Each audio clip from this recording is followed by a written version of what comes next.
Hello and welcome to our Thursday reflection. Our reading this morning is taken from St. Luke's Gospel, chapter 18, and beginning to read at the 31st verse. Jesus took the 12 aside and told them, "We are going up to Jerusalem, and everything that is written by the prophets about the Son of Man will be fulfilled.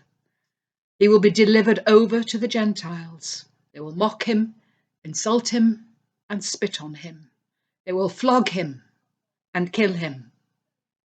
On the third day he will rise again." The disciples did not understand any of this. Its meaning was hidden from them, and they did not know what he was talking about.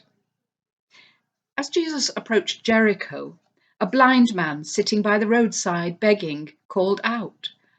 When he heard the crowd going by, he asked what was happening. They told him, "Jesus of Nazareth is passing by." So he called, "Jesus, Son of David, have mercy on me." Those who led the way rebuked him and told him to be quiet. But he shouted out all the more, "Son of David, have mercy on me." Jesus stopped and ordered the man to be brought to him. When he came near, Jesus asked him, "What do you want me to do for you?"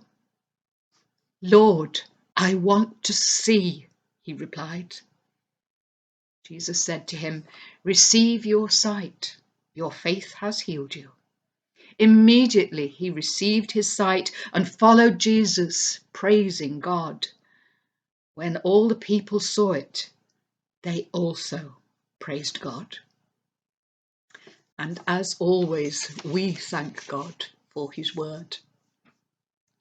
You will no doubt have heard the saying, "There are none so blind as those that will not see, nor so deaf as those that will not hear," with its inference that sometimes we may choose to ignore what we see or hear.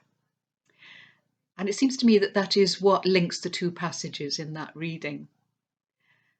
Once again, for the third time, Jesus tries to warn his disciples about what lies ahead of him in Jerusalem.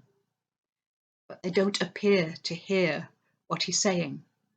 They are deaf to his warnings. They hear the words, but they don't make any sense to them because they have seen what he can do.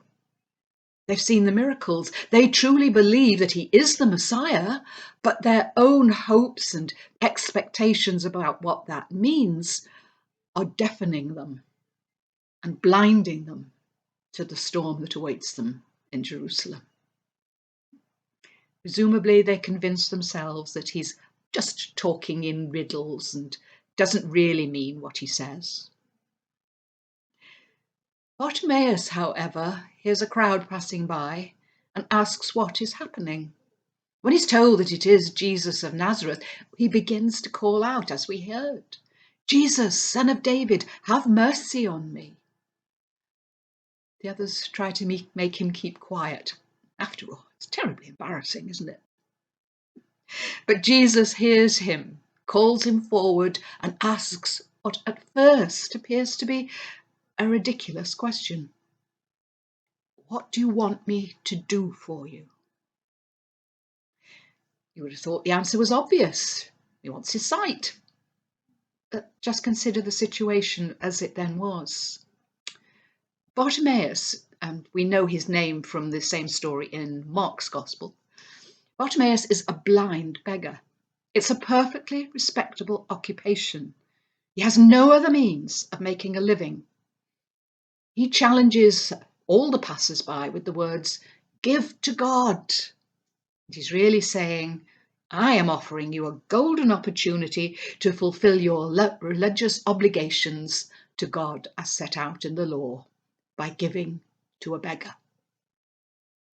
As far as anyone knew, he might have been calling to Jesus for food or just for money. Because if, as it turns out, he's asking for his sight, then he will be in danger of becoming destitute. He's blind. He will have had no education, no training. In today's parlance, no employment record or marketable skills. If healed, self-support will be extremely difficult.